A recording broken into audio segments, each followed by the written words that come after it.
पांडव शिविर में हाहाकार मच गया। 5 बालक एक साथ मारे गए। भगवान कृष्ण अर्जुन दोनों अश्वत्थामा को पकड़ करके लाते हैं, द्रौपदी के समक्ष खड़ा कर देते हैं। लेकिन द्रौपदी से एक चीज सीखनी चाहिए, ये सुख हो या दुख हो, आदमी हर्ष में हो या शोक में हो, लेकिन उसको कभी अपना विवेक नहीं छोड़ना चाहिए।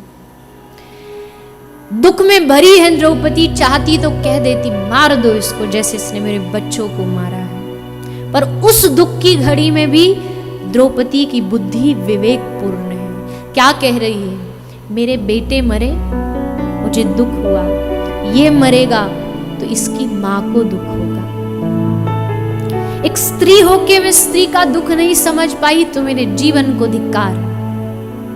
इसके मारने से मेरे पुत्र वापस नहीं आ जाएंगे, लेकिन इसको छोड़ दो, ये ब्राह्मण है, ब्राह्मण हत्या का पाप लगेगा, ब्रह्म हत्या का पाप लगेगा।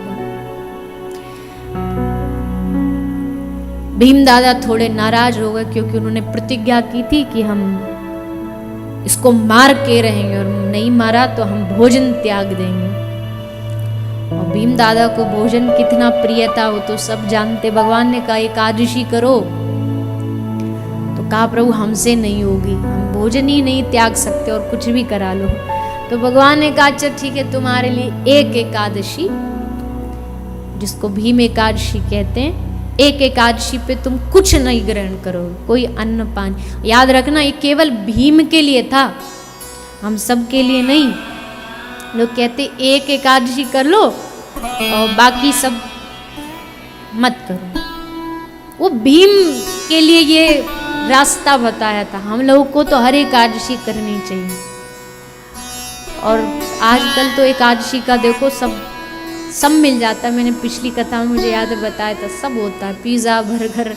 ये बात भीम दादा को नहीं पता थी उस समय, नहीं तो वो भी कहते थे हाँ बिल्कुल रख लेंगे, जब इतना माल मिल रहा है तो हम क्यों पीछे हटे।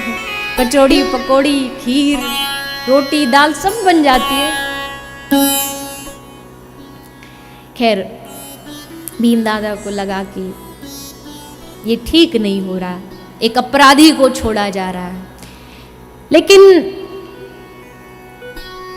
युधिष्ठिर महाराज को ये बात, ये निर्णय अच्छा लगा। दोनों भाई एक दूसरे के विरोध में खड़े हो गए। अर्जुन ने सोचा क्या करूं, कृष्ण की ओर देखा तो कृष्ण ने सुझाव दिया कि सम्मानित व्यक्ति का अपमान कर दो, ये उसकी मृत्यु ही है।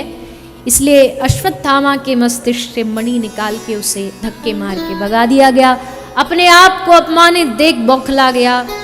सोचा अब इस पांडव वंश का नाश करूंगा। पांडव वंश को आगे बढ़ाने वाला जो उत्तराधिकारी है, जो उत्तरा के गर्भ में पल रहा है, उन महाराज परीक्षित के गर्भ में उनको मारने के लिए ब्रह्मास्त्र छोड़ा। देवी उत्तरा भागी भागी आई, पाही पाही महायोगिन देव देव जगतपते।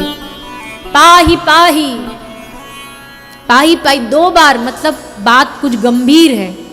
आप किसी व्यक्ति को आवाज दो, एक बार उसका नाम बुलाओगे तो उसे लगेगा वैसे ही बुला, बार बार उसका नाम, अरे फलाने नाम लेके बार बार कहोगे तो उसको लगे कुछ इसके साथ ज्यादा कुछ घटित हुआ है।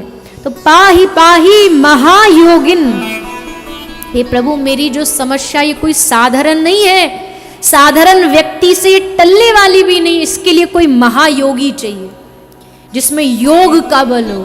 इसलिए महायोगिन, आप योगियों के योगी हो। देव देव जगतपते, उत्तरा के एक एक शब्द पर ध्यान दो। देव देव जगतपते, देव नहीं कहा, देवों के भी आप देव हो। अश्वत्थामा ने जो ब्रह्मास्त्र प्रहार किया वो एक देवता के द्वारा दिया गया है, एक देवता ने दिया है, और उस देवता के द्वारा दिए गए ब्रह्मास्त्र का इसने गलत उपयोग किया है। इसलिए अब कोई देवों का देव ही आकर के उसको इस पाप का अधिकार दंड दे सकता है। इसलिए देव देव जगत पते, आप कौन हैं? आप जगतपति हैं, जगत के पति। पति का मतलब क्या? पाति इति पति, जो आपकी सुरक्षा करे। पति का अर्थ होता है शब्द का जो आपकी सुरक्षा करे, जो आपकी रक्षा करे, जो देश की रक्षा करे, राष्ट्रपति। सभा का जो मुख्य हो, सभा की रक्षा करे, सभापति। वैसी जो जगत की रक्षा करे वो जगतपति। इसलिए देव देव जगतपते नान्यम त्वद भयम, हे प्रभु आपके अलावा मुझे कोई भी अभय देने वाला नहीं। मेरे भीतर जो भय, जो डर है, उसको निकालने वाला आपके अलावा कोई नहीं है। यत्र मृत्यु परस्परम, इस दुनिया में मारने वाले तो बहुत हैं, लेकिन आप बचाने वाले हो। इसलिए त्राहि माम, रक्षा करो, रक्षा करो। भगवान समझ गए कि इसकी पुकार। और एक बात याद रखना, भगवान प्रलय का नाद अनसुना कर सकते, पर अपने भक्त की पुकार कभी अनसुनी नहीं कर सकते।